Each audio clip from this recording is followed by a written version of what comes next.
अच्छा जी, ज़रा सा रिकॉल करते हैं हमने पिछली क्लासेस में जो 2-3 क्लासेस में चीज़ें पढ़ी हैं। हाँ भाई, ये बताओ हमारे पास गुड्स डिस्टिंक्ट कब होती हैं?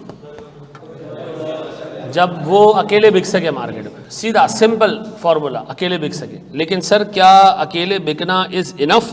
नहीं सर, हम ये भी देखते हैं कि in the context of the contract क्या वो डिस्टिंक्ट हैं या नहीं है। अगर in the context of the contract भी वो डिस्टिंक्ट है, ठीक है जी। डिस्टिंक्ट का मतलब ये है कि सर कंपनी, मिसाल के तौर पर मैं आपसे कहता हूँ ये भी एक मटेरियल है, ये भी एक मटेरियल है, ये भी एक मटेरियल है, ये तीनों अलग अलग बिकते हैं, ये भी एक मटेरियल, ये चारों अलग अलग बिकते हैं, ठीक है।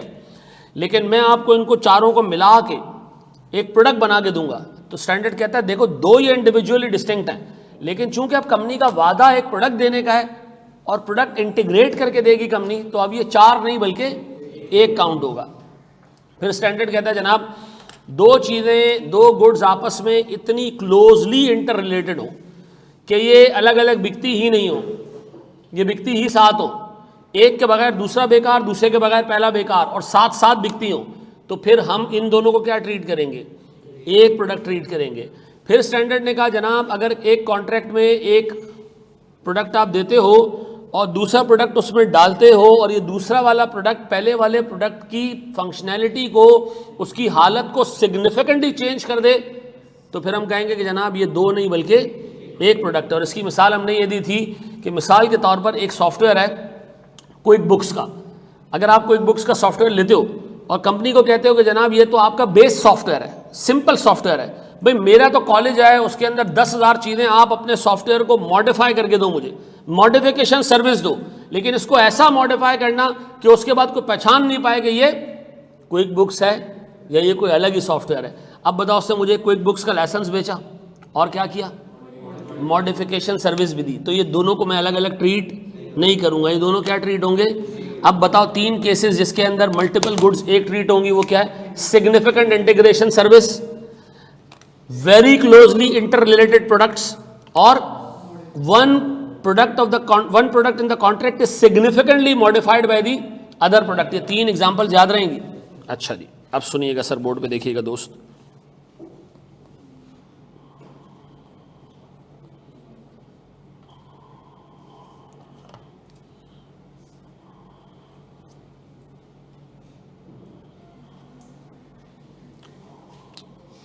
यार रुको एक मिनट।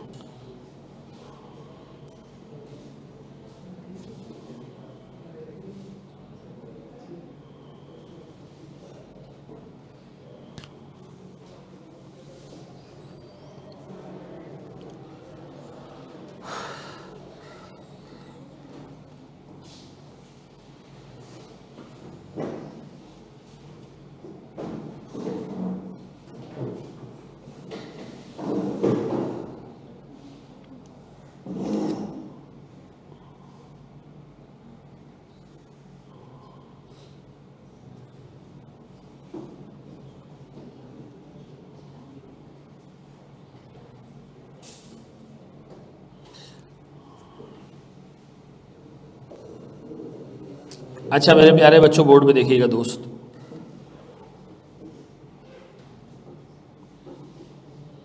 अच्छा मैं आपको एक सवाल करा रहा हूँ, ये सवाल बहुत पुराना सवाल है, कोई 2007 या 8 का क्वेश्चन है, थोड़ा सा मैं इसको मॉडिफाई किया है, ठीक है ना। है बहुत आसान सवाल। अब इस तरह के सवाल पेपर में नहीं आते।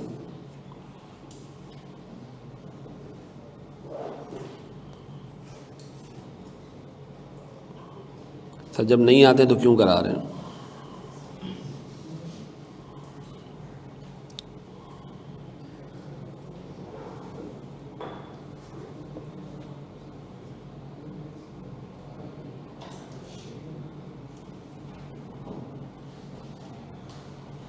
बोर्ड पे देखिएगा दोस्त। अच्छा इसका अभी तक हम ना सिर्फ एक ही पार्ट कर पाएंगे। इन्ना लिल्लाहि व इन्ना इलैहि राजिऊन। मैं इसको रीड कर रहा हूँ, आपने मुझे सिर्फ उसका कॉन्ट्रैक्ट बंद करके देना है, ठीक है। ये कह रहे कि value limited is a water purification company, ठीक है जी, which provides hardware for water treatment and installation service, ठीक है जी। ये हमें वो भी बेचते हैं, डिस्पेंसर भी बेचते हैं और साथ में आके लगा के भी जाते हैं। VL also provides hosting service for water quality monitoring software and allowing customers to manage water quality from anywhere in the world। ये एक सॉफ्टवेयर भी देते हैं जो आप लगा के पानी की क्वालिटी कंटिन्यूसली टेस्ट कर सकते हो, ठीक है जी, और ये सॉफ्टवेयर आप कहीं से भी ऑपरेट कर सकते हो। ड्यूरिंग द ईयर एंडेड 30 जून 2024, ठीक है जी, VL entered into the following 2 contracts. हम सिर्फ पहले को देखेंगे। ऑन 1 Feb, ईयर एंड हमारा क्या है 30 जून, मनुसो ईयर एंड 30 जून है, और हम इस वक्त किसकी बात कर रहे हैं 1 Feb की, यानी कॉन्ट्रैक्ट यानी ईयर एंड से पहले ऊपर जाओ 5 महीने, ठीक है। VL entered into a contract with Epsilon Water,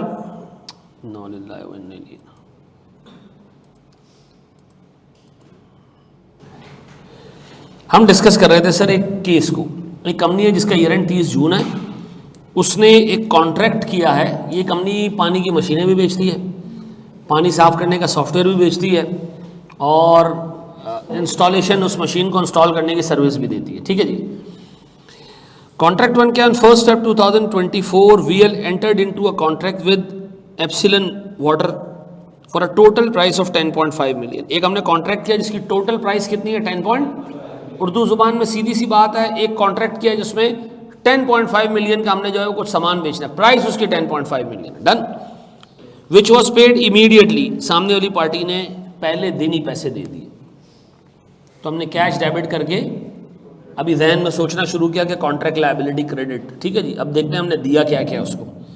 उसने कहा under the contract VL will provide specified hardware, पक्का पहली चीज़ हो गई, इंस्टॉलेशन सर्विसेज दूसरी चीज़ हो गई, और सॉफ्टवेयर की होस्टिंग सर्विसेज, कितनी चीज़ें होंगी। अब हमने देखना ये तीनों आपस में इंटर रिलेटेड, ऐसे तो नहीं है कि ये 2-3 मिला के एक बन जाए। वो कह रहे the stand alone price of these is 2, 1 and 10 million. Hardware की कॉस्ट, हार्डवेयर की फेयर वैल्यू 10 है, इंस्टॉलेशन सर्विसेज की फेयर वैल्यू 2 मिलियन है, होस्टिंग सर्विस की फेयर वैल्यू, ये तो मिला के 13 हो जाता है। हमने कितने में बेचा है 10.5 में। फिर each element of the package can be purchased independently without affecting the performance of any other element. इस लाइन से तो ये जाहिर हो रहा है कि ये तीनों आपस में क्या है, डिस्टिंक्ट है। VL regularly sells each element separately and generally does not integrate the goods and service into a single solution. इसका मतलब यहां कितनी डिस्टिंक्ट गुड्स हैं, 3 है, इंडिविजुअली भी और in the context of contract भी। ऐसा उसने कहा हार्डवेयर हमने 1 मार्च को डिलीवर कर दिया, 1 Feb को पैसे लिए, 1 मार्च को हार्डवेयर डिलीवर कर दिया।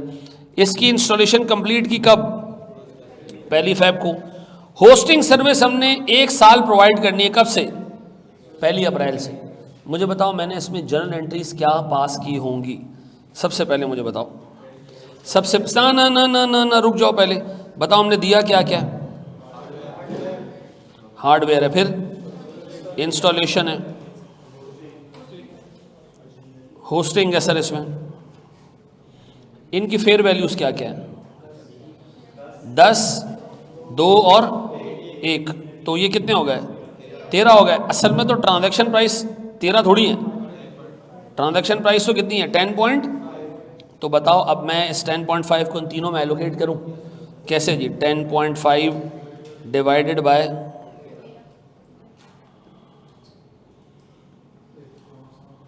मल्टीप्लाई बाय 10, कितना ट्रांजैक्शन प्राइस 8 पॉइंट, दूसरा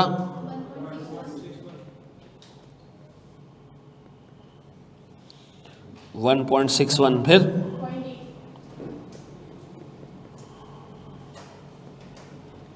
0.8, ऐसा।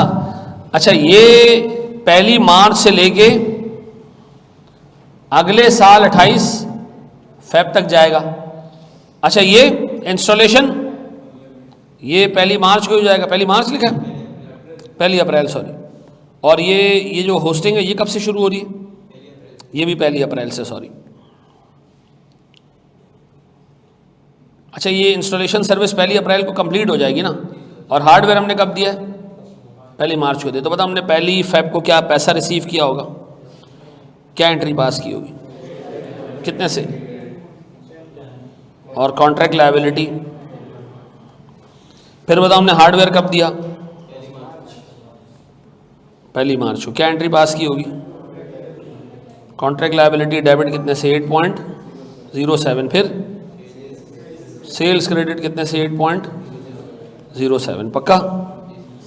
फिर मेरे बच्चों इसके बाद 1 अप्रैल से इंस्टॉलेशन सर्विस हमने दी होगी, क्या एंट्री पास की होगी, कॉन्ट्रैक्ट लायबिलिटी डेबिट कितने से, 1.61, और सर्विस रेवेन्यू क्रेडिट कितने से। फिर जी, फिर 1 अप्रैल से लेके 30 जून तक हमने सर्विस दी होगी। भाई टोटल सर्विस की वैल्यू कितनी है, 0.8। ये कितने महीनों की सर्विस है, 12। और हमारे टेन्योर में कितने महीने पड़े, अप्रैल मई जून, कितना आता है, 30 जून ना।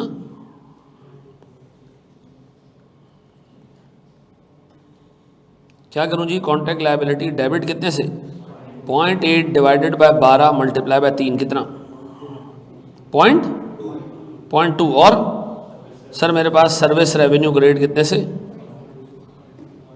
0.2। ऐसा है। ये लास्ट अटेम्प्ट का क्वेश्चन है मेरे बच्चों, ये कॉपी कर लो।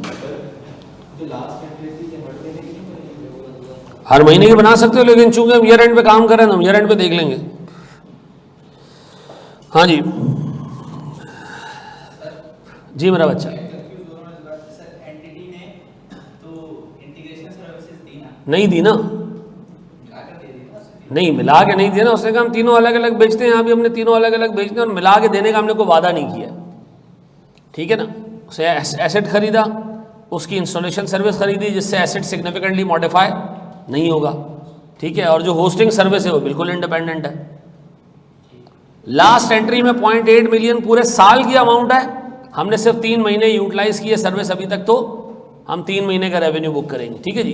जो होस्टिंग सर्विस है वो पूरे साल की है। ये लास्ट अटेम्प्ट का क्वेश्चन है भाई, कितने मार्क्स का है ये, 16 नंबर का क्वेश्चन है। पार्ट 1 नहीं पता हमें कि 8 का या 8 से कम का है या 8 से ज़्यादा का है, लेकिन इतना मैं आपको बता दूं, पार्ट 2 आसान है, तो पार्ट 1 मेरा अपना ख्याल है कि 10 नंबर के करीब का होगा। अभी मार्क्स की मार्किंग गाइडलाइन आ जाएगी, ये नहीं हुआ तो सॉल्व पेपर में गलत हो गया था, सही हुआ था, इसी तरह किया था। मार्क्स कितने आए तुम्हारे, चलो खैर अल्लाह मालिक के बाद होगा, अल्लाह इम्तिहान से गुजारता है, कोई टेंशन नहीं। हाँ जी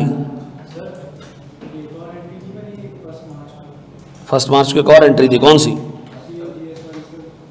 अगर इसकी कॉस्ट है तो हम कर लेंगे, कॉस्ट दी हुई है सवाल में तो नहीं कर सकते हम कुछ भी।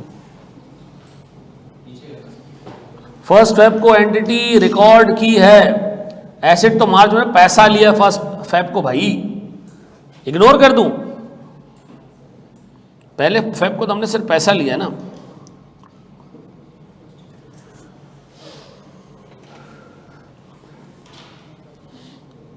बेटा जिसको डिस्टिंक्ट समझ आ गया ना, उसका IFRS 15 का अच्छा खासा पोर्शन समझ आ गया, ठीक है।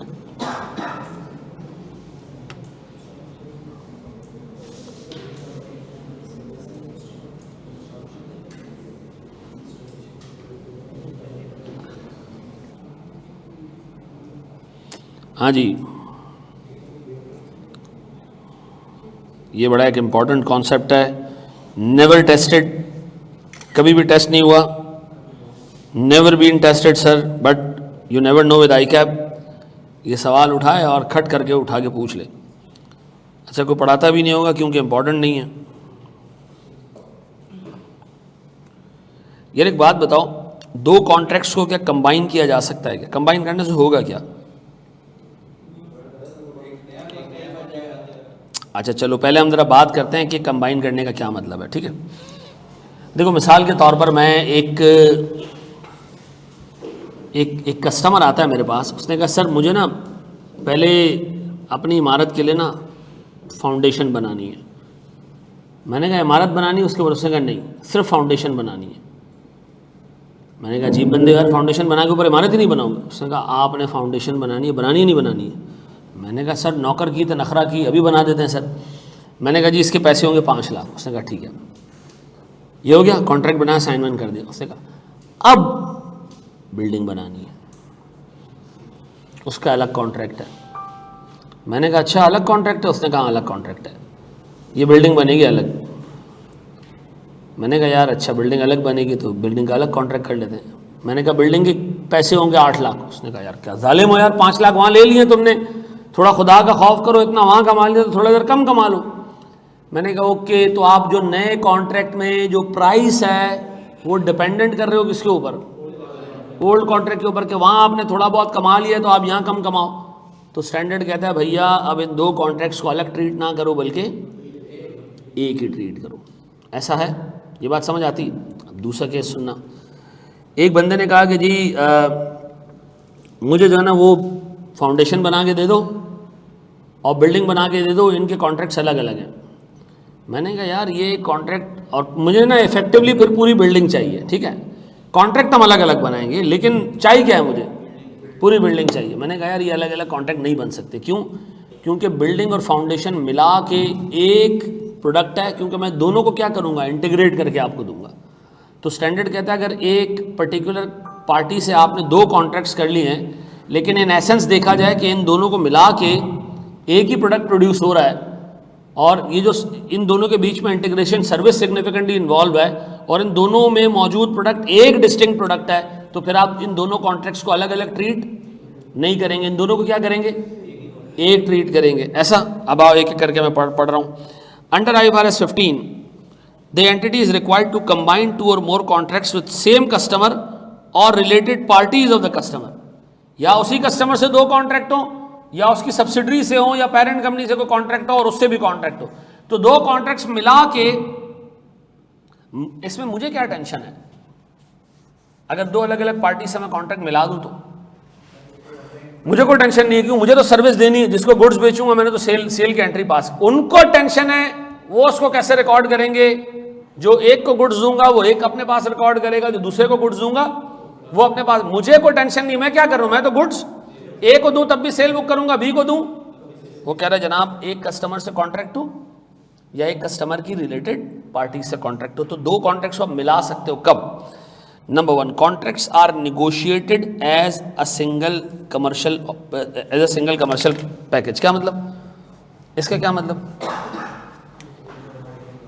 एग्जाम्पल पढ़ो। A construction company signs 2 contracts with the developer, one for the construction of foundation and another for the construction of main building structure. Although they are separate contracts but negotiated simultaneously with the goal of delivering a complete building। तो उसने कहा यार ये पीछे देखा जाए तो ये अलग अलग कॉन्ट्रैक्ट्स हैं लेकिन इन एसेंस देखा जाए तो ये एक ही कॉन्ट्रैक्ट है, तो हम इनको क्या करेंगे? अलग अलग ट्रीट नहीं करेंगे, दोनों को मिला के क्या ट्रीट करेंगे? एक ट्रीट करेंगे। ये वर्ड याद रखना। नहीं, बहुत फर्क है। अभी नीचे जब एग्जांपल हम देखेंगे ना तो रेवेन्यू के अमाउंट में बहुत बड़ा फर्क आ जाता है। ठीक है जी, अभी इसके प्रैक्टिकली करके दिखाता हूँ। ठीक है, फिर वो कह रहे जी amount of consideration in one contract depends on the price और performance of the other contract. ऐसा? अब सुनना अच्छे तरीके से, एक चीज़ सुनना सर। मेरे पास सर 2 कॉन्ट्रैक्ट्स हैं, ए और बी। ए मैंने अंडरटेक किया 5 लाख का और बी की प्राइस नेगोशिएट करते हुए बार बार कस्टमर क्या कह रहा है, यार पीछे इतने कमा लिया आपने, इसको कम कर दो, पीछे इतने कमा लिए हैं, इसको कम कर दो, पीछे इतना पैसा आप ले चुके हो, इसको कम कर दो।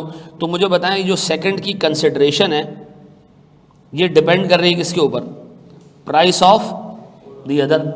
ऐसा? अच्छा, दूसरा सुनना। मैं एक बंदे के साथ अंडरटेक कर रहा हूँ कॉन्ट्रैक्ट ए, वो कह रहे हैं कॉन्ट्रैक्ट ए के पैसे 5 लाख हैं, लेकिन अगर तुमने कॉन्ट्रैक्ट ए बहुत बेहतरीन तरीके से किया, मस्त तरीके से किया, तो मैं तुम्हें सेकंड कॉन्ट्रैक्ट के पैसे दूंगा 7 लाख। लेकिन अगर तुमने कॉन्ट्रैक्ट ए में सब स्टैंडर्ड काम किया तो मैं तुम्हें पैसे दूंगा कितने? 6 लाख। डिपेंड करता है कि तुमने ए की परफॉर्मेंस कैसी रखी है। ए की परफॉर्मेंस बहुत अच्छी, बी के पैसे बढ़ जाएंगे। ए की परफॉर्मेंस हल्की तो बी के पैसे कम हो जाएंगे। अब बताएं जी, ये जो बी की कंसिडरेशन है, या तो ये ए की प्राइस पे डिपेंडेंट हो या ए की परफॉर्मेंस पे डिपेंडेंट हो, तो फिर हम ए और बी को अलग अलग ट्रीट नहीं करेंगे। ए और बी को मिला के हम क्या ट्रीट करेंगे? One single contract. ऐसा है, क्या ट्रीट करेंगे? अच्छा, वो कह रहे जनाब, a software company enters into two contracts with a client, one for basic software license and another for customized module. The payment for customization depends on whether the basic software is implemented successfully. उसने कहा अगर basic software successfully implement हो जाएगा तो ही customization हो पाएगी और उसके पैसे लगेंगे। ठीक है जी, because second contract payment is dependent on first contract performance, they should be accounted for as. अब बताओ, ऊपर और नीचे वाले में दो बातें जो याद रखने की वो क्या है? जब आप दो कॉन्ट्रैक्ट्स मिला के निगोशिएट कर रहे हो ना, और अल्टीमेटली एक ही प्रोडक्ट बना के देना है, तो हम कहेंगे ये दो कॉन्ट्रैक्ट अलग अलग नहीं है। ये क्या है? और इसकी एग्जांपल में किस चीज़ को याद रखना है? बिल्डिंग की फाउंडेशन और बिल्डिंग की जनरल बॉडी को। ठीक है। दूसरी एग्जांपल उसने क्या कहा कि बी की प्राइस डिपेंड करती है किस पे? ए की प्राइस पे या ए की परफॉर्मेंस पे। तो फिर हम दोनों को क्या ट्रीट करेंगे?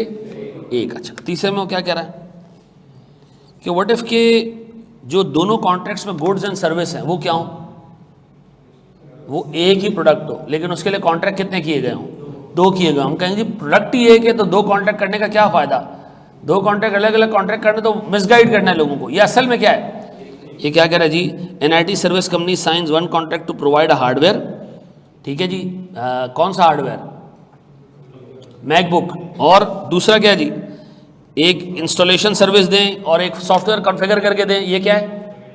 अब मुझे एक बात बताएं सर, मैकबुक के साथ मैं मैकिन्टॉश बेचता हूँ, मैकिन्टॉश का कॉन्ट्रैक्ट मैं अलग कर रहा हूँ, मैकबुक का अलग कर रहा हूँ, लेकिन इफेक्टिवली दोनों एक दूसरे के बगैर नहीं बिकते हैं। और दोनों को मैं क्या ट्रीट करता हूँ? One single distinct product. तो वो कहता है भैया अगर इस तरह के कॉन्ट्रैक्ट्स हैं तो फिर उनको अलग अलग ट्रीट ना करो, फिर उनको क्या ट्रीट करो? एक ट्रीट करो। ऐसा। अब मैं दोबारा बता रहा हूँ सर, मुझे बताएं क्या तीन एग्जाम्पल स्टैंडर्ड ने दिए कि इन तीन केसेस के अंदर multiple contracts will be treated as one. Number one, multiple contracts एक सिंगल ऑब्जेक्टिव के तहत बने हुए हों, यानी अल्टीमेटली जो चीज़ उसके अंदर बन के आ रही है वो एक ही प्रोडक्ट है। ठीक है। नंबर टू, अच्छा ये ऊपर और नीचे वाली ना बातें ओवरलैप करती हैं, लेकिन आपने इसको दिमाग में इसी तरह रखना है। ऊपर वो बात करे किसका? सिंगल ऑब्जेक्टिव का। ठीक है जी, मे बी गुड्स डिस्टिंक्ट हो, अलग अलग हो, लेकिन बंदा कहेगा यार अल्टीमेटली तो एक ही चीज़ चाहिए हमें। ठीक है जी। नीचे वो क्या कह रहा है? सेकंड एग्जांपल में क्या कह रहा है कि एक की प्राइस दूसरे की प्राइस पे या दूसरे की परफॉर्मेंस पे डिपेंडेंट हो। और तीसरे में वो क्या कह रहा है कि सर दो गुड्स आपस में इतना स्ट्रांगली इंटर रिलेटेड हो कि हम दोनों को क्या ट्रीट कर रहे हो? एक प्रोडक्ट ट्रीट कर रहे हो, और ये दो कॉन्ट्रैक्ट साथ एग्जीक्यूट होते हो, अलग अलग हो ही नहीं सकते हो। अलग अलग कर रहे हैं हम कॉन्ट्रैक्ट प्रैक्टिकली, लेकिन सर असल में क्या है? पीछे क्या है? एक ही कॉन्ट्रैक्ट है। अब मुझे एक बच्चे ने कहा कि यार मुझे बताएं इससे फ़र्क क्या पड़ता है? ठीक है जी, अलग अलग हो या एक साथ हो। अब आओ इसकी अकाउंटिंग देखो, फ़र्क क्या पड़ता है। ये कह रही जी, Hunter Pole limited produces and sell the single product. ठीक है जी, एक प्रोडक्ट है सर, एक ही प्रोडक्ट हम बनाते हैं, हमारे पास और कुछ हमें आता ही नहीं है। Product X, the company negotiated two contracts with Zulfiqar limited and Zaigham limited. Zaigham limited क्या है जी? Wholly owned subsidiary. दो कंपनीज हैं, जुल्फिकार और जैगम। ठीक है जी। On 1 January 2023 under the following terms, Zulfiqar को मैं गुड्स बेचूंगा कितने में? 23 रुपए में। कितने यूनिट्स? 20,000। और जैगम को मैं गुड्स बेचूंगा 10,000। किस रेट में? 20 रुपए में। जैगम को हमने दिया क्या चीज़? डिस्काउंट। और डिस्काउंट क्या देख के दिया होगा? अच्छा, अब आगे देखो क्या लिखा है। The reduce price to Zaigham is due to main contract with parent company. हमने कहा अच्छा, अब बताओ यार, अगर जैगम का रेवेन्यू, जैगम को बेचने वाली गुड्स का रेवेन्यू मैं 20 से बुक करूं और उसका रेवेन्यू मैं 23 से बुक करूं, ये कमर्शियल सब्सटेंस नहीं शो कर रहा होगा ट्रांजैक्शन की। अब by the year end 70% of the contract with Zulfiqar and 80% of the contract with Zaigham has been executed. और कैश हमें साल के एंड में रिसीव हुआ है कितना? साढ़े। अब इसकी रिकॉर्डिंग कैसे करनी है मुझे बताओ। कितने यूनिट्स आपने बेचने हैं जुल्फिकार को?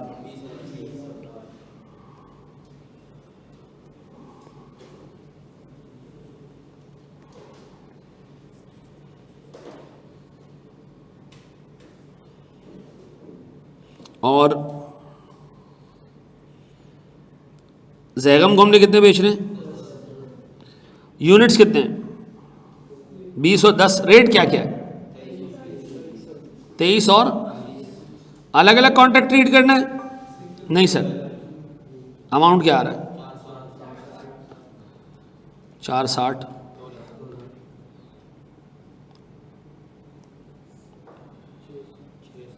660, टोटल यूनिट्स कितने हैं, डिवाइड करो 30,000 को 660 से, 660 को डिवाइड करो 30,000 से। अब मैं कहूँगा मैं चाहे यूनिट जगम को बेचूं चाहे जुल्फ़िकार को बेचूं, उसका रेट क्या होगा 22 होगा। अगर मैं दोनों कॉन्ट्रैक्ट्स को अलग अलग ट्रीट करूं तो जुल्फ़िकार को बेचने वाले जो गुड्स हैं उसका रेट क्या होता 23 होता, और जो जगम को बेच रहे थे उसका रेट क्या होता 20 होता। तो सर ये रेट पे डिपेंड करता कि जी किसका कॉन्ट्रैक्ट कितना कंप्लीट है। अब मैं दोनों को क्या करूँगा, एक रेट पे रेवेन्यू बुक करूँगा, ऐसा है। तो ये याद रखिएगा कि जब कॉन्ट्रैक्ट को आप कंबाइन कर देते हैं ना और उसमें गुड्स सिमिलर हो तो फिर हम एवरेज प्राइस पे काम कर रहे होते हैं। अभी इफेक्टिवली क्या निकला है, वेटेड एवरेज प्राइस निकल आई है, क्योंकि हम दोनों को क्या ट्रीट करें, वन कॉन्ट्रैक्ट, वो अलग और ये अलग नहीं है। तो ऐसा नहीं हो सकता कि एक ही गुड्स, आइडेंटिकल गुड्स, दो कस्टमर्स को क्या अलग अलग रेट पे जा रहा हूं। अलग अलग कॉन्ट्रैक्ट होते तो ऐसा पॉसिबल था, अब क्या जी एक है। अब बताओ सर मैंने साल के एंड तक कितने यूनिट्स बेच दिए, मैंने जुल्फ़िकार भाई के कितने कॉन्ट्रैक्ट को सेटिस्फाई कर दिया 70% ना, जुल्फ़िकार का 70% और जैगम का, तो मुझे बताओ 70% कितना होता है 14,000 यूनिट्स, और जैगम भाई का, जैगम भी शेर को बोलते हैं, शेर की एक हालत को कहते हैं, हैदर भी शेर की एक हालत को कहते हैं, माशाल्लाह। जुल्फ़िकार तो मौला अली की तलवार थी ना, ये क्या आ रहा है जी 22,000 ऐसा। अच्छा जी अब बताएं जी 22,000 यूनिट हम बेच चुके हैं, मैं एंट्री क्या पास करूंगा, कैश डेबिट कितने से पता है 4.5 lakh, very good. Sales credit 22,000 into 480, अब बाकी क्या है रिसीवेबल, कितना कितना बेटा 34,000, ऐसा है। ये बात समझ आती है। अब हमारी एक टेक्निकल मजबूरी है कि हमें रिसीवेबल बाइफरकेट नहीं करना, क्योंकि हम इन दोनों कॉन्ट्रैक्ट्स को क्या ट्रीट कर रहे हैं, एक सिंगल कॉन्ट्रैक्ट ट्रीट कर रहे हैं, ऐसा है। अगर ये अलग अलग होते तो फिर रेवेन्यू कितना होता, इस 14,000 को हम मल्टीप्लाई कर रहे होते 23 से, और इसको मल्टीप्लाई कर रहे होते किससे 20 से, देखो क्या आता, ये कितना होता 3,22,000 ये, और ये मिला के कितना होता, और अब रेवेन्यू कितना आ रहा है 484, ऐसा है। तो रेवेन्यू के अमाउंट में फ़र्क आ जाता है। अगर अच्छा ये तो सिर्फ 3 रुपये का डिस्काउंट था, सब्सटेंशियल होता तो ये तो बहुत बड़ा फ़र्क आ जाता, ऐसा। एंट्री कैसे आई सर, 4,50,000 रुपये का कैश सवाल में गिवन था कि आया ये, फिर सेल्स यहां से हमने निकाल ली 22,000 यूनिट 22 रुपये के एवरेज रेट पे, क्योंकि हम दोनों कॉन्ट्रैक्ट को एक ट्रीट कर रहे हैं तो हम दोनों को क्या करेंगे मिला देंगे सर, एक ही ट्रीट करेंगे पक्का। फिर मुझे एक बात बताओ मेरे प्यारे बछड़ों, ये क्या है बैलेंसिंग फिगर, ऐसा है। ये नया टॉपिक हुआ है ऐड, नहीं भाई क्या हो गया, IFRS 15 है भाई जी। अच्छा देखो ये एक्सचेंज नहीं हो रहा, हम गुड्स बेच रहे हैं किसके अगेंस्ट, कैश के अगेंस्ट, उसमें तो कमर्शियल सब्सटेंस लाजमी है। देखो मेरी बात सुनो, व्हाट इफ के जो जुल्फ़िकार को हम गुड्स बेच रहे होते हैं 1.5 लीटर का होता और जो जैगम को बेच रहे हैं वो 1 लीटर का होता, तो हम क्या कहते हैं इसकी इक्विवेलेंट वैल्यू निकाल लेते हैं। कुछ ना कुछ करके आपने दोनों कॉन्ट्रैक्ट्स को क्या ट्रीट करना है, एक ट्रीट करना है।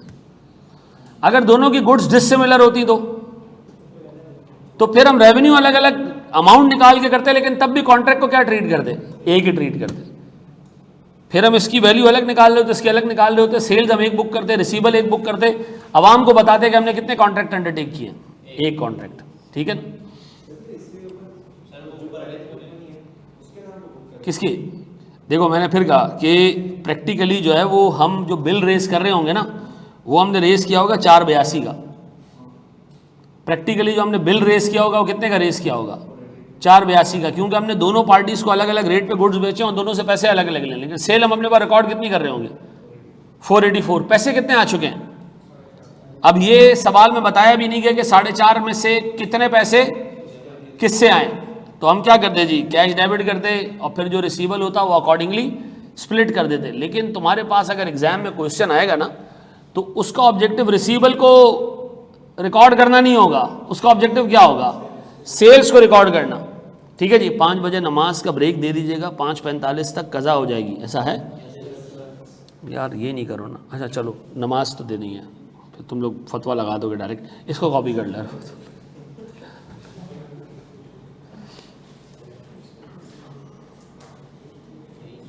अगर वो दोनों कॉन्ट्रैक्ट्स अलग अलग कंपनी से होते, यही तो वो कह रहा है कि दोनों। अच्छा मुझे एक बात बताओ, एक कॉन्ट्रैक्ट हमसे हो रहा है कि हमारे पड़ोसी से हो रहा है, कोई ताल्लुक है? नहीं। उससे क्या कहा? दो पार्टीज क्या हो आपस में रिलेटेड हो। क्वेश्चन देखा है? क्या चीज? क्या कर रहे हैं? अब बोल भाई। हाँ, 2 डिस्टिंक्ट गुड्स है तारिक।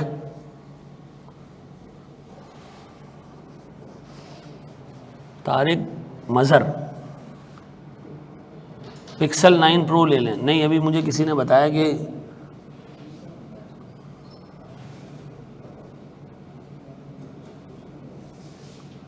अब देखो वही खोता वहीं ला के खड़ा कर दिया। एवरेज रेट निकालने का क्या फ़ायदा? ओ भाई अल्लाह के बंदों, ओ खुदा के बंदों, ये मैंने सिर्फ बताने के लिए किया था। रेट एवरेज ही इस्तेमाल होगा अगर दो कॉन्ट्रैक्ट्स को मिला के हम क्या ट्रीट करें? एक ट्रीट करें। ऐसा है भाई?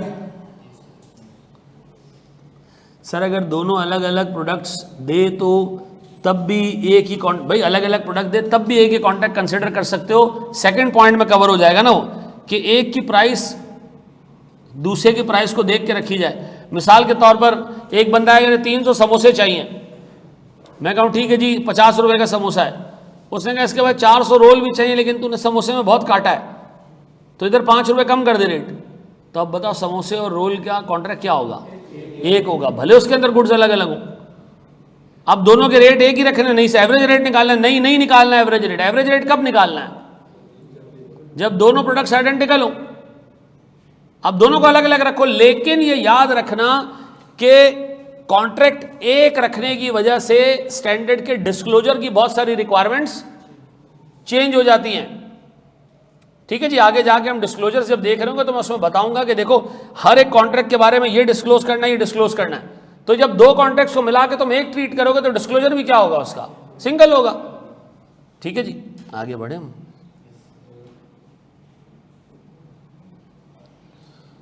अच्छा जी, चलो आओ मेरे बच्चों,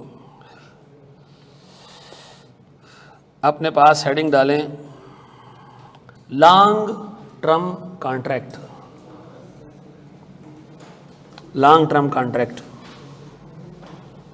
मेरे प्यारे बच्चों, ज़रा ये देखना, आसान कॉन्सेप्ट है लेकिन बस एक दफ़ा जहन में बिठा लें ताकि ज़िंदगी सुकून में आ जाए।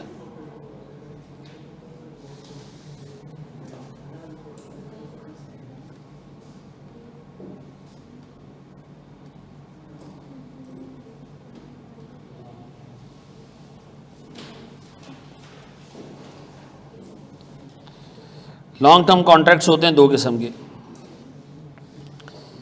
एक है जिसमें गुड्स सप्लाई होंगी, आम भाषा में हम उसको क्या कहते हैं?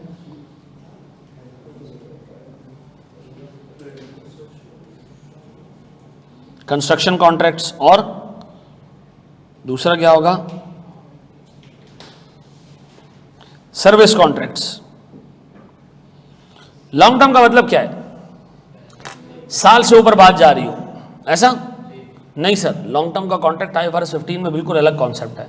लॉन्ग टर्म का मतलब है एक ऐसा कॉन्ट्रैक्ट जो शुरू किसी और साल में हो, ख़त्म किसी और साल में हो। शुरू किसी और साल में हो, मुझे बताओ, एक कॉन्ट्रैक्ट दिसंबर की 15 से शुरू हुआ, जनवरी की 15 को ख़त्म हो गया, महीना एक है, लेकिन हम इसको क्या ट्रीट करेंगे? ये लॉन्ग टर्म है भाई।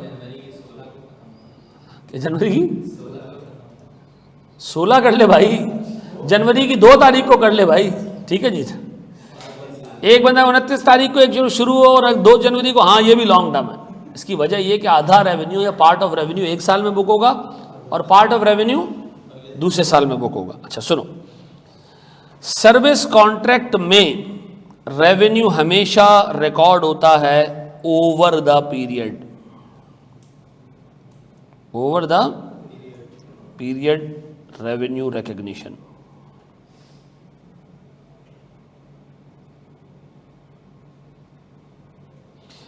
कंस्ट्रक्शन कॉन्ट्रैक्ट में 2 पॉसिबिलिटीज हैं, या तो रेवेन्यू 1 पॉइंट इन टाइम पे रिकॉर्ड होगा, या रेवेन्यू ओवर टाइम रिकॉर्ड होगा। ठीक है जी। अब हम पहले इनकी अकाउंटिंग सीखेंगे और फिर हम रूल्स पढ़ेंगे कि कंस्ट्रक्शन कॉन्ट्रैक्ट में ओवर द पीरियड कब बुक करना है। अब एक बात बताओ, एक बिल्डिंग आपको बनाने के लिए दी किसी ने, मैं कॉन्ट्रैक्टर हूं और से यूसुफ क्या बनेगा, इसकी हम शादी करा रहे हैं, आप एक काम करें, एक 3 माले की बिल्डिंग बना दें। मैंने कहा अंकल इसमें लगेगा टाइम, 2 साल लग जाएंगे इसमें। कितने? उन्होंने कहा ठीक है कोई मसला नहीं, आप 2 साल लगा दें लेकिन बिल्डिंग बना के दें। अब मेरा एक सवाल है, 2 सालों तक मैं बिल्डिंग बना रहा हूँ, पहला साल लगा बिल्डिंग आधी कंप्लीट हो गई, दूसरा साल आया बिल्डिंग और कंप्लीट हो गई, मैंने इनके अब्बा को बिल्डिंग हैंडओवर की, पैसे ले लिए। रेवेन्यू क्या 2 सालों में थोड़ा थोड़ा करके बुक करूं, या जब मैं गुड्स हैंडओवर करूं तब बुक करूं? सर अगर स्टैंडर्ड की कुछ रिक्वायरमेंट्स ऐसी हैं जिसमें हमें रेवेन्यू बुक करना पड़ेगा सारे का सारा एक साथ, और कुछ केसेस के अंदर हमें रेवेन्यू बुक करना पड़ेगा ओवर टाइम, तो ये कब बुक करना है ओवर टाइम, कब बुक करना है 1 पॉइंट इन टाइम, ये आगे जाके देखते हैं। कैसे बुक करना है वो अभी देख लेते हैं, अकाउंटिंग पहले सीख लेते हैं, फिर रूल्स इसके थोड़ा सा आगे जाके पढ़ लेंगे, समझ भी आएगा। फिर सर्विस के केस में क्या है, ये ओवर टाइम ही होगा, ये 1 पॉइंट इन टाइम नहीं हो सकता। ऐसा नहीं है कि जी आप किसी जगह पे मासी की सर्विसेज दे रहे हैं, ठीक है जी, आप जाके 3 साल तक काम कर रहे हैं और सारा का सारा रेवेन्यू कब बुक हो रहा है? तीसरे साल के एंड में। ऐसा नहीं है। तो जो सर्विस है उसका रेवेन्यू कैसे बुक होगा? हमेशा ओवर द पीरियड। नमाज पढ़ लेते हैं यार, अगर नमाज आप लोग पढ़ने जा रहे हो ना, तो वैसे तो नमाज उसूलन मुफस्सल पढ़नी चाहिए, ठीक है, लेकिन आप लोग ना 10 मिनट में आ जाएं यार, ठीक है। अच्छा नहीं सर, लॉन्ग टर्म कॉन्ट्रैक्ट्स का मतलब है जो एक पीरियड में स्टार्ट हो दूसरे पीरियड में खत्म हो। और मैंने आपको कहा जनाब हमारे पास लॉन्ग टर्म कॉन्ट्रैक्ट्स 2 किस्म के हैं, सर्विस कॉन्ट्रैक्ट और कंस्ट्रक्शन कॉन्ट्रैक्ट। सर्विस कॉन्ट्रैक्ट में तो हमने revenue over the period book करना है, कंस्ट्रक्शन कॉन्ट्रैक्ट के अंदर हम देखेंगे एज पर रूल्स कि हमें रेवेन्यू एक साथ बुक करना है या थोड़ा थोड़ा करके बुक करना है। सबसे पहले हम सर्विस कॉन्ट्रैक्ट की एग्जांपल लेते हैं। सर्विस कॉन्ट्रैक्ट की एग्जांपल क्या होगी? केबल सर्विस, ठीक है जी, आपको केबल सर्विस मिल रही है सर, नेटफ्लिक्स की सर्विस, ठीक है जी, राजन कंपनी आपको भंगी देता है, ठीक है जी, राजन कंपनी आपको स्वीपर्स देता है। तो ये जो सर्विस है, अच्छा इसके पीछे कॉन्सेप्ट क्या है पता है? जब सर्विस प्रोवाइडर सर्विस प्रोवाइड कर रहा होता है, आप उसको कंज्यूम कर रहे होते हैं, तो स्टैंडर्ड कहता है साथ साथ हम बेनिफिट या कंट्रोल ट्रांसफर करते जा रहे हैं। किस चीज का? सर्विस का। तो आप सर्विस में हमेशा रेवेन्यू कैसे बुक करोगे? क्या सर्विस देने से कोई एसेट क्रिएट होता है? नहीं। जो सर्विस होता है उसका बेनिफिट इमीडिएटली कौन ले रहा होता है? रिसिपिएंट। तो गुड्स एंड सर्विस का रेवेन्यू जब बुक करो जब उसका कंट्रोल कस्टमर को ट्रांसफर हो जाए। और सर्विस का कंट्रोल कैसे ट्रांसफर हो रहा होता है? साथ साथ। एक डेंटिस्ट आपको दांत लगा के दे रहा है, तो ऐसा तो नहीं कि डेंटिस्ट ने आज शाम को दांत लगा दिया और आपने कल सुबह अपना दांत लगवाया, एक ही टाइम पे होगा ना सब कुछ, अलग अलग तो नहीं होगा ना। अच्छा कंस्ट्रक्शन कॉन्ट्रैक्ट में क्या हो रहा होता है? बिल्डिंग बन रही होती है लेकिन उसका बेनिफिट कस्टमर इमीडिएटली नहीं ले रहा होता। तो सर्विस वाले कॉन्ट्रैक्ट में स्टैंडर्ड कहता है since every service produced by the manufacturer is simultaneously consumed by the consumer या कस्टमर, तो यहां पर रेवेन्यू कैसे बुक होगा? जैसे जैसे हम काम करते जा रहे हैं वैसे वैसे रेवेन्यू बुक होता जाएगा। इस पे एक एग्जांपल देख लेते हैं सर।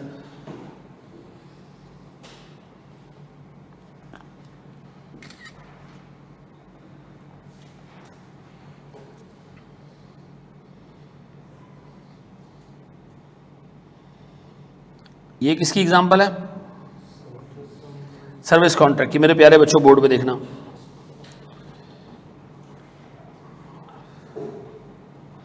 ये कह रहे जनाब company has entered into a maintenance contract. ये क्या होता है सर? मिसाल के तौर पर हमने अपनी मेंटेनेंस आउटसोर्स की हुई है एक बंदे को, वो आके हर हफ्ते हमारे सारे एसी चेक करता है, जिसमें खराबी होती है उसको सही कर देता है, और हम उसको क्या पे करते हैं? एक फिक्स अमाउंट। ठीक है जी। अब सर्दी में एसी की जरूरत ही नहीं पड़ती, लेकिन वो सर आके फिर भी देख के जाता है, हमें फिक्स अमाउंट देनी पड़ती है, और जब वो काम कर रहा होता है आम हफ्तों महीनों में तो भी हमें पैसे देने पड़ते हैं। तो मुझे एक बात बताओ, हमने कितने पैसे लिए? 2,25,000। आम तौर पे सर्विस जो प्रोवाइड की जाती है वो यूनिफॉर्म नेचर की होती है, तो उसको हम डिवाइड कर देते हैं किससे? 3 से। 3 साल का कॉन्ट्रैक्ट है, बताएं मेरे पास एनुअल कितना आ रहा है? ये हमारा रेवेन्यू हो गया। ठीक है जी। और ये कह रहा है जी ये खर्चे होंगे इन सालों में सर्विस देने के ऊपर। पहले साल सर्विस देने पे खर्चा कितना आएगा? 50,000, दूसरे साल 60,000, तीसरे साल 70,000।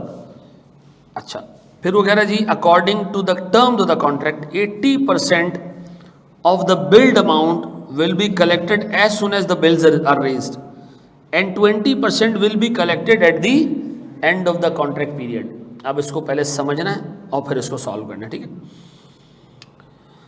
वो कह रहा है भैया जो आपके पैसे बनते हैं ना, साल के कितने पैसे बनते हैं? 75,000। उसने कहा जो हम बिल रेज करेंगे ना 80% तो इमीडिएटली मिल जाएगा, 20% कब मिलेगा? कॉन्ट्रैक्ट के एंड में जाके मिलेगा। ऐसा? तो पहले तो एक काम करो, ज़रा मुझे पीएनएल बना के दे दो तीनों सालों का। पीएनएल ईयर 1, ईयर 2 और ईयर 3। मुझे बता मेरे पास तीनों सालों में रेवेन्यू कितना होगा? कितना? 75,000। तीनों सालों का रेवेन्यू सेम क्यों? क्योंकि सर तीनों सालों में रेवेन्यू, तीनों सालों में जो सर्विस है वो एक जैसी है, मेंटेनेंस सर्विस एक जैसी है। फिर कॉस्ट पहले साल की 50, 60 और 70। ये क्यों? ऐसा क्यों? बाद में बढ़ क्यों गई? कॉन्ट्रैक्ट आप अंडरटेक करते हो, निगोशिएट करते हो पहले दिन, उसके बाद फिर उसके अमाउंट आमतौर पे तब्दील, और जो एम्प्लॉय को पैसा देते हो सर्विस देने के लिए वो हर साल के इन्फ्लेशन रेट के हिसाब से इंक्रीज हो रहा होता है। तो यहाँ 50 था, इधर 60 था, और भैया सर्विस हम नहीं देते, हमारी कंपनी का एम्प्लॉय दे रहा होता है, तो उसको आपने पैसे देने हैं। ये पैसा किससे लेंगे? कस्टमर से। ये पैसा किसको देंगे? अपने एम्प्लॉय को। अब बताओ मेरे प्यारे बच्चों, मेरे पास तीनों सालों में प्रॉफिट की अमाउंट कितनी है? 25,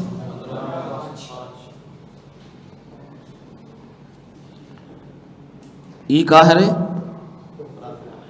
प्रॉफिट। अब एक बात बताओ, मैंने ईयर 1 में क्या एंट्री पास की होगी? मैंने एंट्री पास किया होगी अकाउंट रिसीवेबल डेबिट कितने से? 75,000। या अकाउंट रिसीवेबल डेबिट कितने से? 75,000 के 20% से। और सेल्स क्रेडिट पर कैश भी साथ में डेबिट करो, कितना? 75,000 इंटू कितना? 15 और 60। और सेल्स या सर्विस रेवेन्यू कितने से? 75 से। फिर कॉस्ट ऑफ गुड्स सोल्ड कितने से? 50,000, या कॉस्ट ऑफ सर्विसेज कह लो।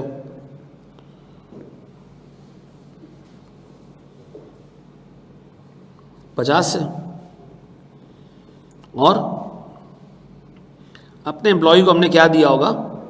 कैश दे दिया होगा। ऐसा? अब बताओ मेरे प्यारे बच्चों, अगर मैं आपसे कहूं कि बैलेंस शीट बनानी है, स्टेटमेंट ऑफ फाइनेंशियल पोजीशन बनाना है, तो बताओ स्टेटमेंट ऑफ फाइनेंशियल पोजीशन में क्या आएगा? अकाउंट रिसीवेबल आएगा? नॉन करंट में आएगा या करंट में आएगा? नॉन करंट या करंट, किस में आएगा? नॉन करंट में आएगा, क्योंकि पैसे कब मिलने हैं? कॉन्ट्रैक्ट के एंड पे जाके मिलने हैं। कितना बाबू? खुद ही जाके देख लें, 15,000। ऐसा? और कुछ है इसके अंदर? नहीं सर। अब बताएं ईयर 2 में क्या होगा? ईयर 2 में फिर हम क्या करेंगे? सर मेरे पास कैश डेबिट, यही एंट्री दोबारा रिपीट हो जाएगी, सेम यही एंट्री, अमाउंट सिर्फ कॉस्ट की चेंज होगी। ऐसा?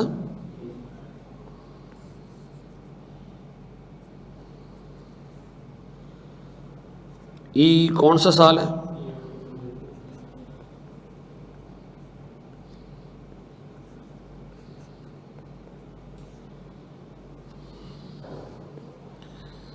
और हमारे पास ये चेंज होगा ना, सॉरी कितना? 60,000।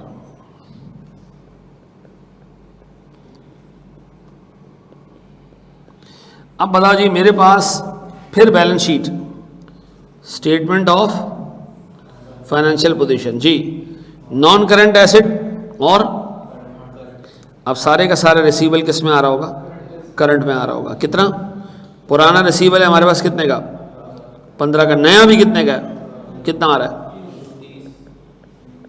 ऐसा? थर्ड ईयर में क्या होगा सर? फिर यही एंट्री पास होगी। ये बस जल्दी जल्दी लिख लेना। अब बताएं थर्ड ईयर के एंड पे एक और एंट्री भी पास होगी, वो क्या? कैश डेबिट कितने से? 15 और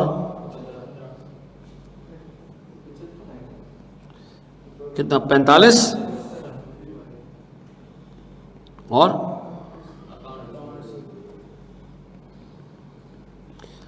आप बताओ मेरे प्यारे बच्चों, स्टेटमेंट ऑफ फाइनेंशियल पोजीशन क्या होगा इसके अंदर सर? नॉन करंट एसेट्स और करंट एसेट्स नील नील। ऐसा? ये कॉपी कर लो। कौन सा बेटा? अल्लाह अकबर। चेंज कर देते हैं। कितनी? 70। ठीक है मेरे बच्चों, चलो जी, शाबाश। करें सर। और बहुत कॉम्पैक्ट कॉम्प्रिहेंसिव इंसान है। लॉ के लिए बेस्ट कौन है? हैं? आतिफ आब्दी भी मेहनती बंदा है भाई। सब अपने अपने लिहाज से मेहनत कर रहे हैं यार, और अल्लाह सबको तुम पाकिस्तान में 10 टीचर्स को मार दो ना, सीए का प्रोफेशन ख़त्म हो जाएगा। नहीं, मैं नहीं हूँ शायद। सीए का प्रोफेशन ही उड़ जाएगा, ख़त्म हो जाएगा, ज़ीरो हो जाएगा। ठीक है ना? वो उनके पास तकरीबन को 90% मार्केट है। टॉप 10 10 लोग हैं ऐसे बस। अच्छा, मैं छोटा टीचर हूँ यार। हैं? अल्लाह ताला तुम्हें मुझसे ज़्यादा नवाजे हर चीज़ में, तुम सबको। और अल्लाह ताला तुम लोगों को पैसा भी बहुत दे और सुकून भी दे।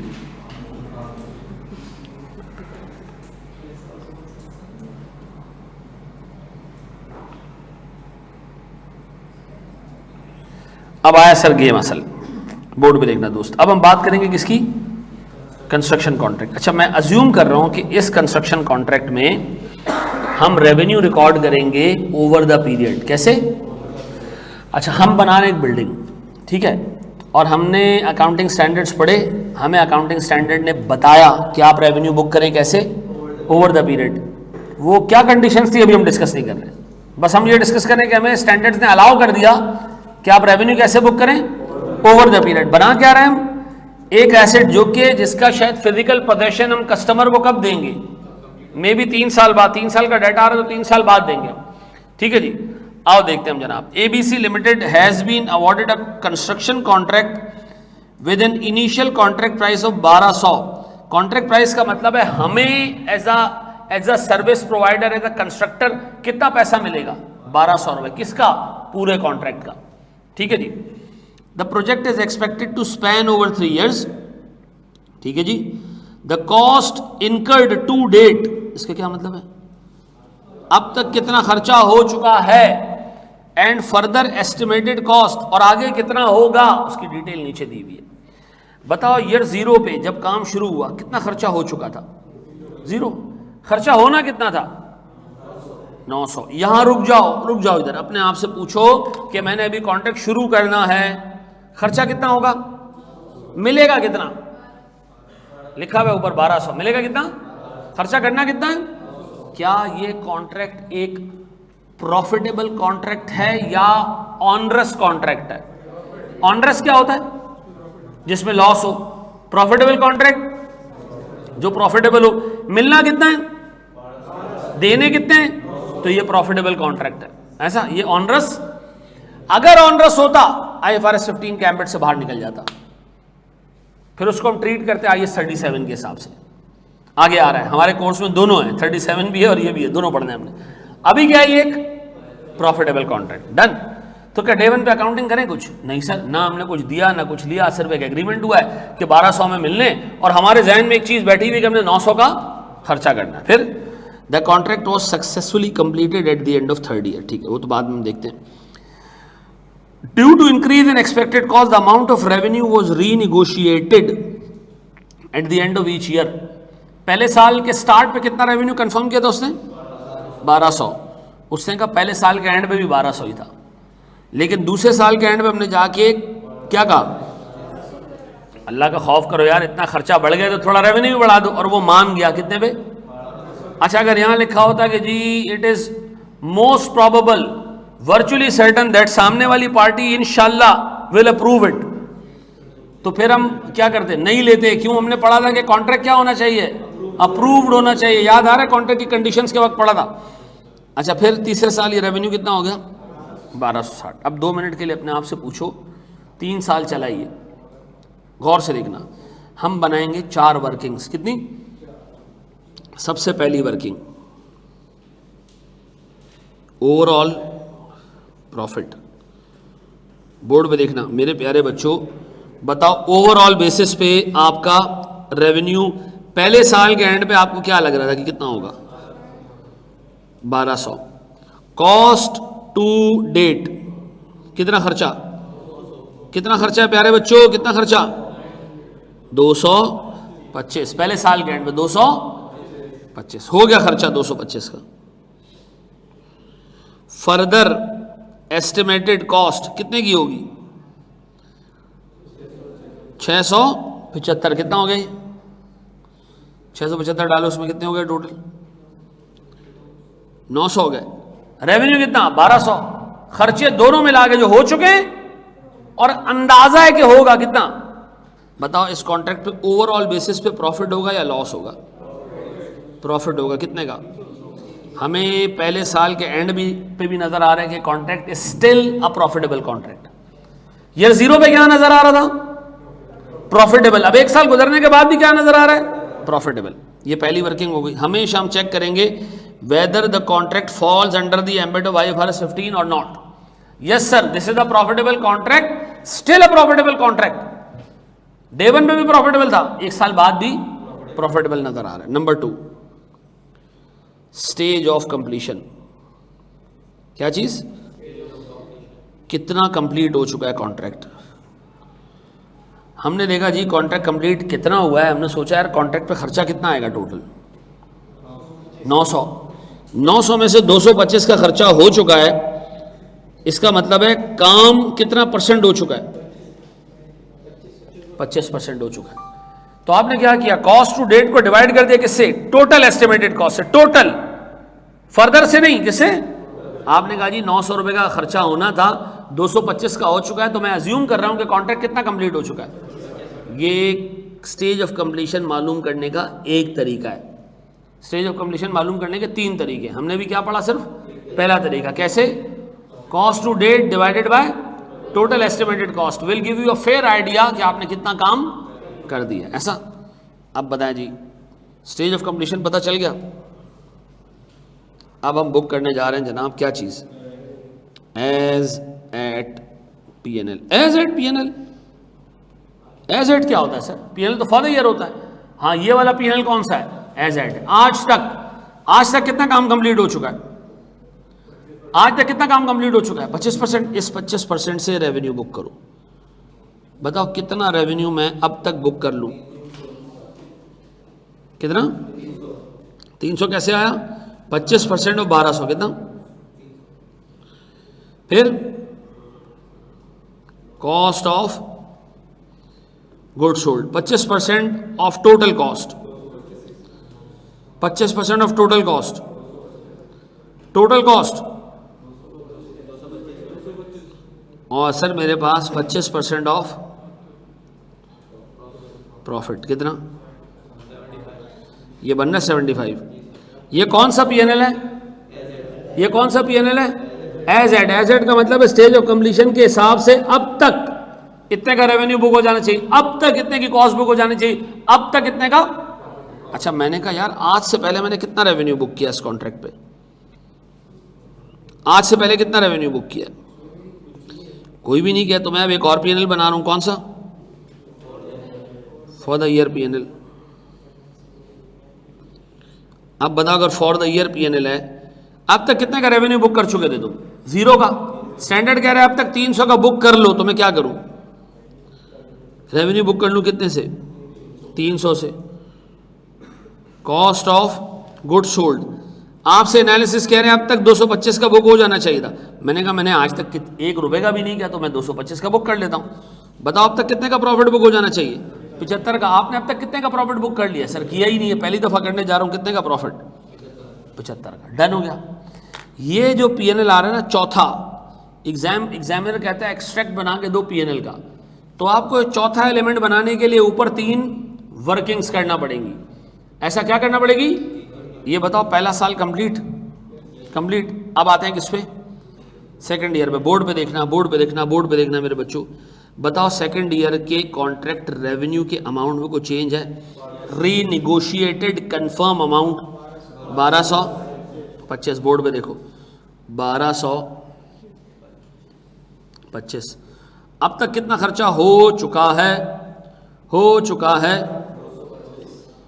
400 रुपए का। और अब मजीद कितना होना है? 600 का। तो ऐसे करूं 400, क्या बच रहा है? क्या ये कॉन्ट्रैक्ट अभी भी प्रॉफिटेबल कॉन्ट्रैक्ट है? इसी IFRS 15 में रहने दें इसको, बाहर तो नहीं निकालें? नहीं सर। अब बताएं स्टेज ऑफ कंप्लीशन अब तक का कितना खर्चा हो चुका है? अब तक का 400। इस 400 में 225 शामिल हैं, ये पता है ना? अब तक का खर्चा हो चुका है 400। आपको क्या लग रहा है मजीद टोटल कितना खर्चा होगा? 1000। बताओ क्या आ रहा है हमारे पास? Stage of completion 40%। बताओ अब तक कितना काम हो चुका है? 40%। अब तक का कितना काम हो चुका है? ये परसेंटेज एज एड है या फॉर द ईयर है? एज एड है मनुष्यों। 40% का काम अब तक हो चुका है। लास्ट ईयर कितना हुआ था? अब तक कितना हो गया? तो एडिशनल कितना हुआ है? आप एडिशनल निकालना नहीं है ऐसे, हाँ, बस आपको ये पता होना चाहिए अब तक। अच्छा अब बताओ अब तक कितना रेवेन्यू बुक हो जाना चाहिए? अब तक कितना बेटा? ये एज एड पीएनएल में डाल रहा हूं मैं 490। अब तक कितनी कॉस्ट हो जानी चाहिए? 400। अब तक कितने का प्रॉफिट बुक हो जाना चाहिए? 90 का। अब मैं आपसे पूछ रहा हूं, ये अब तक है, अब तक वही आज से पहले कुछ रेवेन्यू बुक किया है, तो अब तक 490 हो जाना चाहिए। तो मजीद कितना बुक करें? अब तक कॉस्ट कितनी बुक हो जानी चाहिए? 400। पहले कितनी बुक हो चुकी थी? 225। तो मजीद बुक कर लो कितने? 100। पहले कितने का प्रॉफिट बुक हो चुका है? 75 का। अब तो मैं 90 तक का बुक करना है, तो क्या करो? ये बात समझ आ रही है? बताओ सेकंड ईयर में हमने रेवेन्यू कितना बुक किया? सेकंड ईयर में हमने कॉस्ट कितना बुक किया? और सेकंड ईयर में हमने प्रॉफिट कितना बुक किया? अच्छा अब बताओ थर्ड ईयर में क्या होगा? 1200। क्या ये कॉन्ट्रैक्ट 1260 रुपए के रेवेन्यू पे एक प्रॉफिटेबल कॉन्ट्रैक्ट नजर आ रहा है? अभी चेक करते हैं। कॉस्ट कितनी? 1100। अच्छा अब फर्दर एस्टिमेटेड कॉस्ट है? नहीं। तो प्रॉफिट कितने का? अब बताओ मेरे पास total stage of completion. Sir मेरे पास 1100 डिवाइडेड बाय 1100 ऐसा, और मेरे पास परसेंटेज 100। अब बताओ, अब तक इस 100% के हिसाब से कितने का रेवेन्यू बुक हो जाना चाहिए? 1260। अब तक कितने की कॉस्ट बुक हो जानी चाहिए? 1100। अब तक कितने का प्रॉफिट बुक हो जाना चाहिए? 160।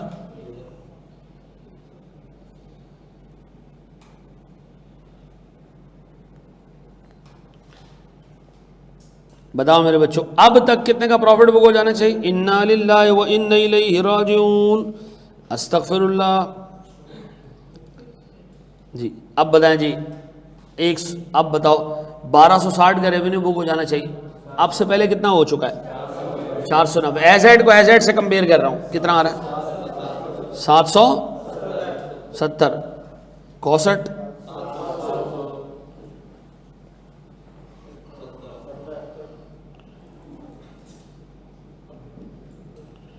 रुक जाओ बेटा, क्या आ रहा है बताओ। अब तक तुमने 3 सालों में मिला जुला के कितने का प्रॉफिट बुक किया है? ऐसा है मेरे प्यारे बच्चों, यही चाहे। अब बताओ सबसे पहले क्या करोगे?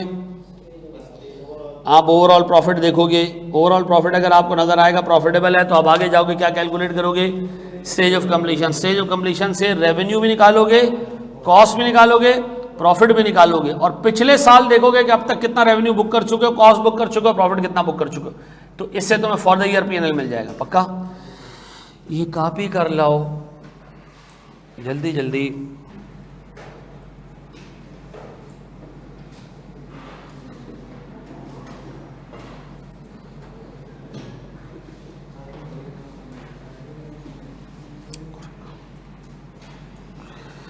सुनिएगा दोस्त, ये कह रहे जनाब, company was awarded a contract to construct a building for a client. ठीक है जी। The cost and revenue, the estimates and actual data are as under. Estimate क्यों लिखा है? फर्दर एस्टिमेटेड कॉस्ट में एस्टिमेट ही है ना, एक्चुअल थोड़ी हो। अच्छा, कॉन्ट्रैक्ट प्राइस देखें, हर साल क्या होती जा रही है? बढ़ रही है। हम अज्यूम कर रहे हैं कि ये अप्रूव्ड अमाउंट है। ठीक है, कॉस्ट टू डेट आ रही है, फर्दर एस्टिमेटेड कॉस्ट आ रही है। ये एंड में जीरो क्यों है? खत्म हो गया काम। ये शुरू में जीरो क्यों है? क्योंकि वो शुरू ही नहीं हुआ।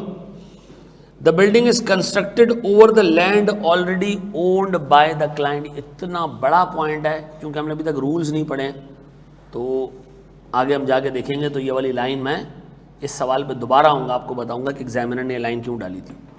ठीक है। इन ईयर 2 500 रुपए was incurred as a penalty for non compliance. अच्छा एक बात बताओ, इसमें 500 रुपए शामिल हैं किसके? अच्छा, ये अब नॉर्मल लॉस है, इसको क्या करना चाहिए? यहां कॉस्ट टू डेट से निकाल देना। इसको अलग से क्या करना है आपने?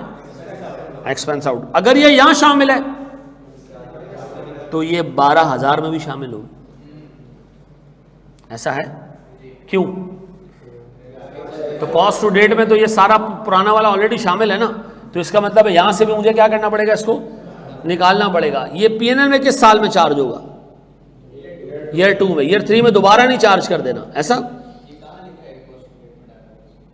देखो क्या लिखा है, इन ईयर 2 अ कॉस्ट इनकर्ड। याद रखना, जब वो कॉस्ट टू डेट की बात करेगा ना, एक तो क्लियर करेगा वहां पे कि यार दिस इंक्लूड्स दिस, और ना लिखा हो तो हम अज्यूम करेंगे कॉस्ट इनकर्ड में हर वो कॉस्ट आएगी जो कंपनी ने इनकर की है। ठीक है ना? अब बताओ, 500 incurred non compliance, none of this amount shall be claimed from the customer. इसका क्या मतलब? देखो मुझे एक बात बताओ, आपने मुझे कहा यार मुझे सामने से ना छोले ला दो, 100 रुपये का नोट दिया, मैं गया छोले लेने, तो वापस आया तो मैंने आपको 5 रुपये वापस किए। मैंने कहा जी 95 रुपये के छोले हैं। उसने कहा दिमाग ख़राब हो गया, छोले तो 50 रुपये के, 45 बाकी। मैंने कहा टुल्ले ने ले लिए थे तो मैंने आप ही का पैसा दे दिया। ऐसा? अच्छा देखो, बाज़ औक़ात आप गलती करते हो ना, आपका जो कॉन्ट्रैक्टर होता है ना वो आपको पैसे दे देता है, रख ले भाई कोई मसला नहीं है। ये जिसके लिए बिल्डिंग बना रहे होते हो वो क्या करता है? आपको पैसे देता है, कोई टेंशन नहीं, आप काम करते रहें। तो हमने जो पेनल्टी लगी ना, हमने कस्टमर की तरफ देखा, हमने कहा यार ये पैसे तू दे दे। उसने कहा नहीं दूंगा, ये तेरी गलती है। तो ये लॉस किसको पड़ा? हमें या हमारे कस्टमर को? हमें पड़ा। तो हमें पड़ा तो हम इसको क्या करेंगे? पीएनएल में डालेंगे। अगर मेरा कस्टमर आज कह दे कि कोई टेंशन नहीं है, ये मैं तुम्हें वापस कर दूंगा, तो मैं इस 500 रुपये को रिसीवेबल के तौर पे बुक कर लूँगा। इसको कॉस्ट टू डेट में तब भी नहीं रहने दूंगा, ठीक है जी। इसको किस नाम से बुक कर दूंगा? क्योंकि मैं कहूँगा ये पेनल्टी है और कस्टमर ने कहा मैं तुम्हें रीइंबर्स कर दूंगा, तो एक रिसीवेबल बन गया। अब ये लॉस नहीं है, लॉस कब होता?